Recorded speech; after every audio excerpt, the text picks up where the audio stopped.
Hi guys, this is Bruce, aka the Weathered Soul, here on Weathered Soul Moment on a nice weekend here in April, in the middle of April. And what I'm doing is I'm actually trying to irrigate some of my garden boxes that I have getting ready to be all planted up.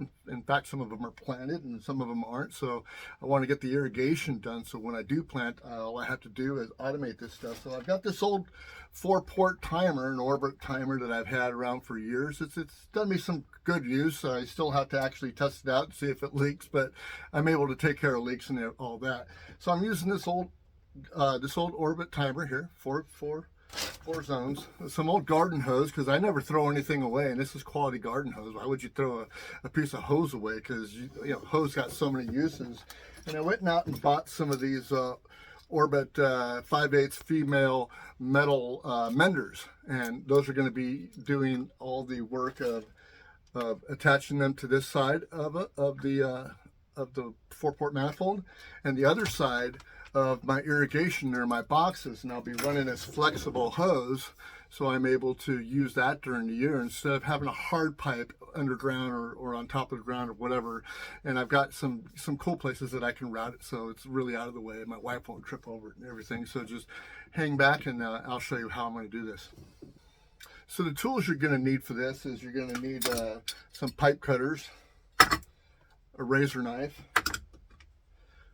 a 6-way if you got a 6-way, or yeah, a 6-way or a flat screwdriver, a pair of dikes, and some Gorilla Tape or some good strong duct tape. That would help a lot. And this is a finger saver, so I want to let you know this is kind of the last thing that goes on. So we're going to use these tools to go ahead and do the project that we got going on. So what I do here, and I'll just kind of, you know, replicate what I did to cut this hose, is I just use this hose and I use, you know, this end to cut me a nice end. You could use a razor knife if you want to, but I prefer to use a hose cutter. And I just, you know, go in there and I get a nice flat edge and I just, you know, snap it right off. And I got a nice clean edge there. See that nice clean edge? That's a nice clean edge to put your hose fitting in.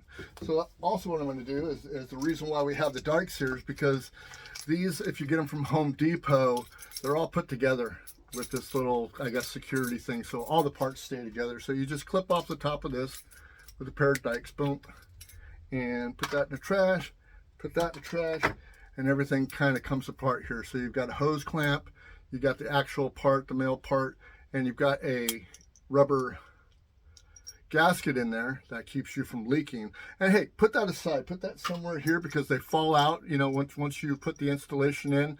So make sure you don't lose those, and because they're important to keep, you know, yourself dry when you're turning this thing on. Anyway, so what I'm going to do is I'm going to take this, I'm going to insert this right in here, and if it doesn't go in all the way, you know, then just take your end of your screwdriver and just press it down in there.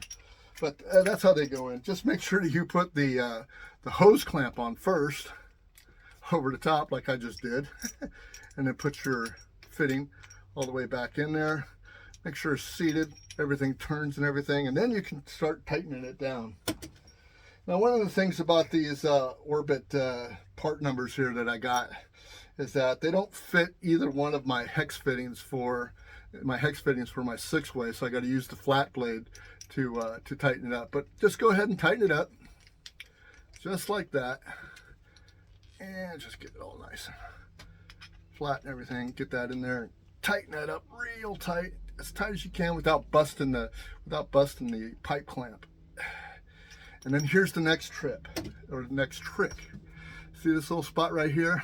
I don't know how many times I've cut my hands when I'm using these type of fittings and stuff like that, every time I've gone in and tried to service something like this. So that's why I have this Gorilla Tape, and I've got this Gorilla Tape shaped so, you know, I can take off little strips instead of that great little strips. So I can take, you know, take a great big old strip of it, and, you know, just take that off there, and then I take this little hanging piece right here, right?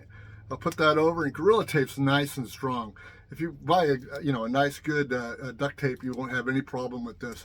But I just flip that over, press that up against the hose, and I'll just kind of wrap that around just like that.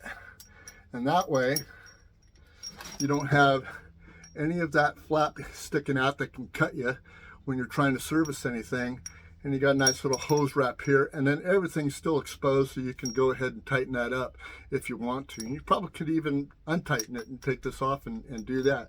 But just remember before you hook them up to put your washer back in.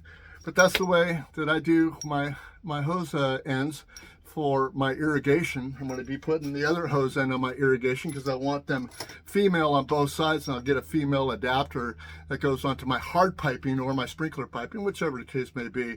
I've got several ways that I do my irrigation, but I just wanted to show you this is the quick way that I do it.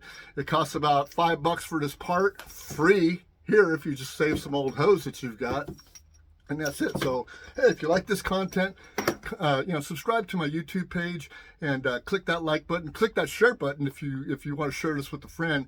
And you can always find me on Twitter or Nostr under AKA The Weathered Soul. This is Bruce, AKA The Weathered Soul. Have a great weekend.